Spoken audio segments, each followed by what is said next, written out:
వరుసగా 2 హిట్లు కొట్టిన తర్వాత హ్యాట్రిక్ సక్సెస్ కోసం వెయిట్ చేస్తోంది తెలుగు ఆడియన్స్ ని నవ్వుతో పలకరించినటువంటి సీతారామం హీరోయిన్ మృణాల్ ఠాకూర్. యాక్చువల్లీ అందానికి అభినయం కూడా తోడైతే ఇంకా హీరోయిన్ ప్రోగ్రెస్ కి అడ్డు అదుపు అనేది ఉండదన్నమాట. రీసెంట్ గా ఓ పాన్ ఇండియా ప్రాజెక్ట్ తో తళ మెరిసిపోతూ ఆన్ క్లౌడ్ 9 ఉన్న హీరోయిన్ మృణాల్ ఠాకూర్. ఈ స్పెషల్ స్టోరీ మీకోసం.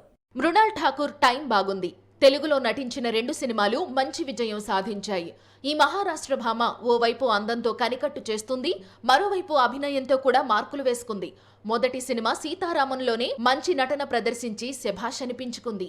నానితో నటించిన హాయ్ నాన్న కూడా మృణాల్కు మంచి పేరు తీసుకువచ్చింది. ఇలా వరుసగా విజయాలు రావటంతో ఆచీతూచి సినిమాలు సెలెక్ట్ చేసుకుంటోంది.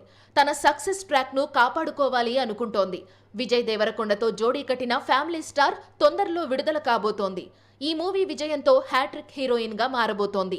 మృణాల్ ఠాకూర్ కు మరో బంపర్ ఆఫర్ వచ్చింది. పాన్ ఇండియా స్టార్ ప్రభాస్ తో కలిసి నటించే అవకాశం అందుకుంది.